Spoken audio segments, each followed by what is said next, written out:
Assalamualaikum warahmatullahi wabarakatuh. Halo semuanya. Perkenalkan, nama aku Imawar dengan NIM 6120123146. Nah, di sini aku akan membuat tugas video untuk mata kuliah Manajemen Koperasi dan UKM, yang dimana untuk mata kuliah Manajemen Koperasi dan UKM ini dosen pengampunya itu adalah Ibu dosen Mardiah MPD. Nah, di sini aku akan mengulas materi dari kelompok 1 sampai kelompok 4, yang dimana materi yang pertama itu adalah tentang konsep, aliran, dan sejarah perkembangan koperasi. Yang kedua yaitu tentang pola manajemen koperasi, dan yang ketiga yaitu tentang fungsi, tujuan, dan permodalan dalam koperasi. Nah, kita langsung saja lihat video yang akan aku buat. Selamat menonton teman-teman. Materi yang pertama yaitu tentang konsep, aliran, dan sejarah perkembangan koperasi, yang dimana koperasi adalah badan usaha yang beranggotakan orang-orang atau badan hukum koperasi, yang kegiatannya itu berlandaskan prinsip koperasi dan berdasar pada asas kekeluargaan. Selain itu juga ada prinsip-prinsip koperasi, di mana yang pertama yaitu keanggotaan sukarela dan terbuka, yang kedua pengelolaan dilakukan secara demokratis, yang ketiga pemberian balas jasa yang terbatas terhadap modal, yang keempat kemandirian dan dalam pengambilan keputusan, yang kelima yaitu kerjasama antar koperasi untuk mencapai tujuan bersama. Selanjutnya tujuan koperasi, di mana tujuan yang pertama yaitu mengembangkan kesejahteraan anggota dan masyarakat, yang kedua mewujudkan masyarakat yang adil, makmur, material, dan spiritual berdasarkan Pancasila dan Undang-Undang 1945, dan yang tujuan terakhir yaitu koperasi bukan hanya berorientasi pada laba tetapi juga pada manfaat yang diterima anggota. Selanjutnya yaitu sejarah perkembangan koperasi, di mana awal mula koperasi di dunia. Koperasi muncul pada pertengahan abad ke-18 dan awal abad ke-19 di Inggris sebagai respon terhadap kondisi sosial dan ekonomi yang sulit akibat revolusi industri. Robert Owen dan William King adalah pelopor gerakan koperasi, dengan koperasi Rochdale yang didirikan pada tahun 1844 sebagai contoh awal koperasi konsumsi. Terus ada perkembangan koperasi di Eropa, yang dimana koperasi itu menyebar ke berbagai negara Eropa termasuk Jerman, Prancis, Denmark, dan Swedia, dengan masing-masing negara mengembangkan model koperasi sesuai kebutuhan lokal. Di Jerman, F.W. Vision dan Schedule mempelopori koperasi simpan pinjam, sedangkan di Prancis pelopor seperti Louis Blanc mendirikan koperasi produksi. Selanjutnya itu sejarah koperasi di Indonesia, di mana koperasi di Indonesia itu dimulai pada akhir abad ke-19 yang dipelopori oleh R. Arya Wiratmadja yang mendirikan Whole and Spare Bank pada tahun 1886, di mana pada masa penjajahan Belanda koperasi itu menghadapi banyak tantangan termasuk kurangnya dukungan pemerintah dan pemahaman masyarakat. Jadi setelah kemerdekaan Indonesia pada tahun 1945, koperasi ini mendapatkan landasan hukum melalui Undang-Undang Dasar 1945, di mana khususnya pada pasal 33 yang menekankan asas kekeluargaan. Selain itu, Kongres Koperasi pertama diadakan pada tahun 1947 yang menetapkan tanggal 12 Juli sebagai Hari Koperasi Indonesia. Terus ada perkembangan pasca kemerdekaan, yang dimana koperasi terus berkembang dengan pengesahan Undang-Undang Koperasi pertama pada tahun 1958 dan penetapan Muhammad Hatta sebagai Bapak Koperasi Indonesia. Jadi meskipun mengalami berbagai tantangan, koperasi ini tetap menjadi pilar penting dalam perekonomian Indonesia, yang dimana berperan dalam meningkatkan kesejahteraan masyarakat. Selanjutnya ada tantangan modern, yang dimana koperasi itu dihadapkan pada tantangan globalisasi dan persaingan ekonomi yang memerlukan adaptasi dan inovasi untuk tetap relevan dan kompetitif, dimana pentingnya itu pendidikan koperasi dan dukungan dari berbagai pihak untuk memastikan keberlanjutan koperasi sebagai model ekonomi yang inklusif dan berkelanjutan.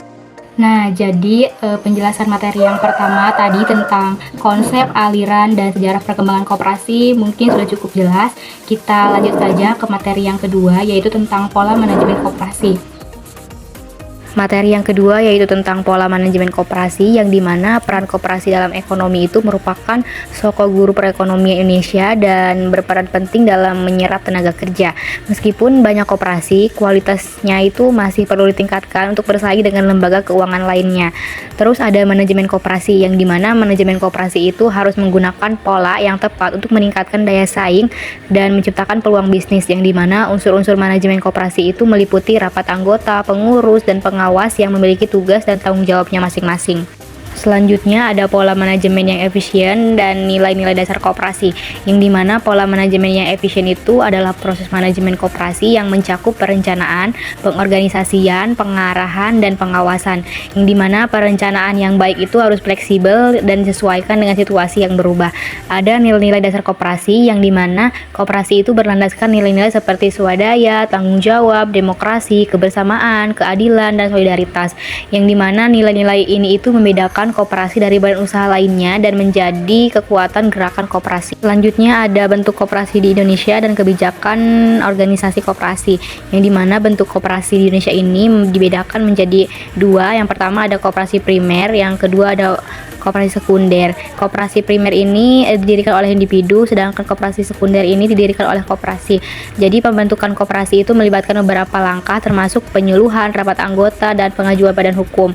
Selanjutnya ada kebijakan dan organisasi koperasi, di mana koperasi itu harus dikelola secara efisien dan memberikan manfaat bagi anggotanya. Organisasi koperasi itu terdiri dari penasehat, rapat anggota, pengurus, pengawas, pengelola, dan unit usaha. Selanjutnya ada hierarki dan tanggung jawab manajemen koperasi, di mana hierarki dan tanggung jawab ini adalah pengurus koperasi itu memiliki kuasa dan tanggung jawab untuk mengelola koperasi sesuai dengan peraturan yang berlaku, di mana pengawas itu bertugas untuk mengawasi pelaksanaan kebijakan dan pengelolaan koperasi. Selanjutnya ada manajemen koperasi, di mana proses manajemen itu mencakup perencanaan, pengorganisasian, actuating, leadership, dan pengawasan. Nah, mungkin untuk materi yang kedua tentang pola manajemen koperasi mungkin sudah cukup. Kita lanjut ke materi yang ketiga, yaitu tentang fungsi, tujuan, dan permodalan dalam koperasi. Nah, langsung saja kita simak videonya. Materi yang ketiga yaitu tentang fungsi, tujuan, dan permodalan dalam koperasi, yang dimana ada pengertian badan usaha. Badan usaha adalah entitas hukum yang dapat melakukan kegiatan bisnis atau aktivitas komersial, yang dimana bentuk badan usaha antara lain bisa perusahaan, koperasi, firma, atau bentuk badan hukum lainnya sesuai dengan hukum yang berlaku di suatu negara. Jadi pengertian badan usaha itu diatur dalam Undang-Undang Nomor 3 Tahun 1992 tentang wajib data perusahaan, lalu Undang-Undang Nomor 8 Tahun 1997 tentang dokumen perusahaan. Jadi badan usaha itu memiliki kemampuan untuk memiliki aset, menanggung utang, dan melakukan transaksi bisnis secara independen dari pemiliknya. Selanjutnya ada bentuk badan usaha di Indonesia, di mana di Indonesia ini terdapat berbagai bentuk badan usaha yang sesuai dengan peraturan perundang-undangan yang berlaku. Antara lain yang pertama ada BUMN atau badan usaha milik negara, yang kedua BUMS atau badan usaha milik swasta, yang ketiga BUMD badan usaha milik negara, dan yang keempat ada koperasi. Ada juga jenis badan usaha dan koperasi sebagai badan usaha, yang dimana jenis badan usaha itu berdasarkan yang pertama ada kepemilikan modal, contohnya BUMD, BUMN, BUMS, dan badan usaha campuran. Wilayah negara, contohnya badan usaha penanaman modal dalam negeri dan luar negeri. Terus ada kegiatan usaha, contohnya agraris, industri, jasa, dan perdagangan. Terus ada koperasi sebagai badan usaha, di mana koperasi itu didefinisikan sebagai badan usaha yang beranggotakan orang atau badan hukum berlandaskan prinsip koperasi dan bertujuan untuk memajukan kesejahteraan anggota dan masyarakat. Ada dasar hukum koperasi itu diatur dalam Undang-Undang Nomor 25 Tahun 1992 tentang perkoperasian serta peraturan-peraturan terkait lainnya yang mendukung pengembangan koperasi. Selanjutnya ada keterbatasan teori perusahaan, yang dimana perusahaan itu seringkali mengasumsikan bahwa perusahaan itu selalu rasional dan bertujuan maksimalkan laba. Padahal dalam praktiknya itu tidak selalu demikian, yang dimana mengabaikan faktor sosial dan psikologi serta tidak memperhitungkan dinamika pasar modern. Terus ada kurangnya perhatian pada aspek lingkungan dan etika serta menggeneralisasikan semua jenis perusahaan tanpa membedakan karakteristik koperasi. Selanjutnya kita lanjut ke materi yang keempat, di mana materi yang keempat ini adalah ada sangkut pautnya tentang materi yang ketiga, yaitu tentang fungsi, tujuan, dan permodalan dalam koperasi. Yang selanjutnya ada konsep dan karakteristik laba, di mana konsep laba ini laba itu sering dikenal sebagai indikator kinerja finansial, yang dimana dalam koperasi dikenal sebagai SHU.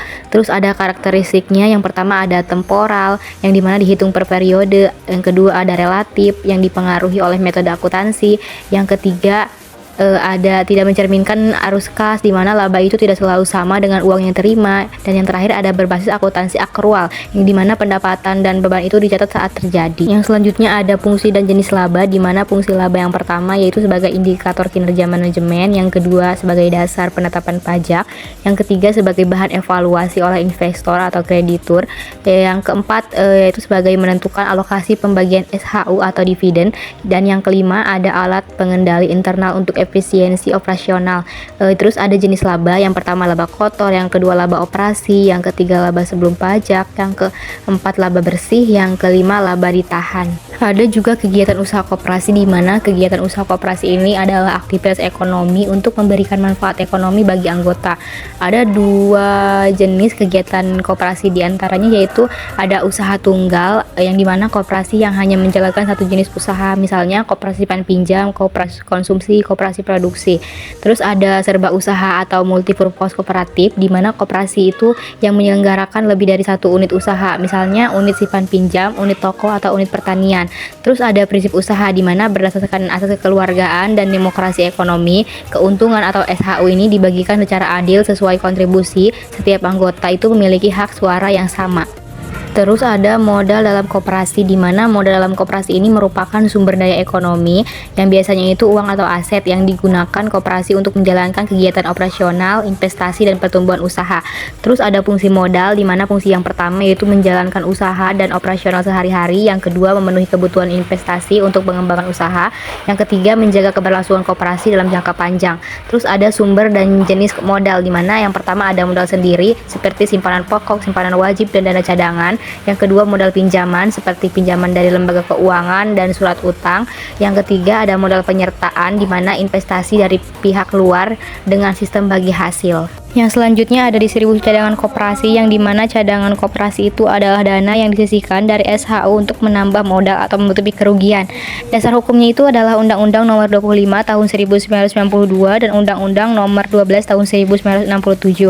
Ada pula ketentuan penyisihan, yang dimana 25% dari SHU itu usaha anggota dan 60% dari SHU itu non anggota disisihkan untuk cadangan. Terus fungsi cadangan itu menambah modal, menutup kerugian, menjaga likuiditas, dan memberikan keamanan finansial. Nah, di sini kita akan lanjut pembahasan lanjutan dari kelompok 5 dan 6, yaitu tentang memahami perangkat organisasi koperasi.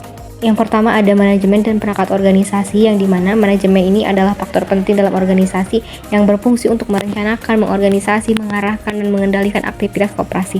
Jadi perangkat organisasi koperasi itu terdiri dari rapat anggota, pengurus, pengawas, dan pengelola atau biasa disebut dengan manajer. Terus yang kedua ada rapat anggota koperasi, yang dimana anggota koperasi ini memiliki kekuasaan tertinggi dan mengendalikan koperasi melalui rapat anggota, dimana rapat anggota tahunan atau RAT adalah forum untuk pengambilan keputusan dan pembahasan isu-isu koperasi, di mana fungsi rapat anggota ini meliputi menetapkan anggaran dasar, kebijakan umum, pemilihan pengurus, dan pembagian sisa hasil usaha atau disebut dengan SHU. Yang selanjutnya yaitu pengurus koperasi, di mana pengurus ini dipilih untuk masa jabatan maksimal 5 tahun dan bertanggung jawab pada rapat anggota. Tugas dari pengurus ini meliputi pengelolaan koperasi, penyusunan rencana kerja, dan penyelenggaraan rapat anggota. Wewenang pengurus itu termasuk mewakili koperasi dan memutuskan penerimaan rapat anggota baru. Yang selanjutnya itu tentang pendekatan, kriteria, dan aspek-aspek dalam koperasi. Pertama ada pendekatan sistem koperasi, di mana koperasi ini dipandang sebagai sistem sosial ekonomi yang terdiri dari sistem yang saling berinteraksi termasuk anggota dan badan usaha. Sedangkan kriteria koperasi meliputi keanggotaan sukarela, pengelolaan demokratis, partisipasi ekonomi anggota, otonomi, pendidikan, kerjasama antar koperasi, dan kepedulian terhadap komunitas. Terus ada aspek-aspek dalam koperasi, di mana yang pertama yaitu perencanaan, yaitu penyusunan rencana kerja dan anggaran. Yang kedua ada organisasi, di mana struktur organisasi yang jelas dan pembagian tugas. Terus ada pelaksanaan, yaitu implementasi rencana kerja, dan pengawasan, yaitu pemantauan dan evaluasi kegiatan koperasi. Sebelumnya saya ucapkan terima kasih kepada Ibu dosen Mardia MPD yang sudah menonton video yang telah saya buat, dan terima kasih juga kepada teman-teman yang sudah menonton. Mungkin hanya itu saja yang bisa saya sampaikan dan saya jelaskan. Apabila ada kesalahan ataupun kekurangan mohon dimaafkan. Assalamualaikum warahmatullahi wabarakatuh. Sampai jumpa teman-teman.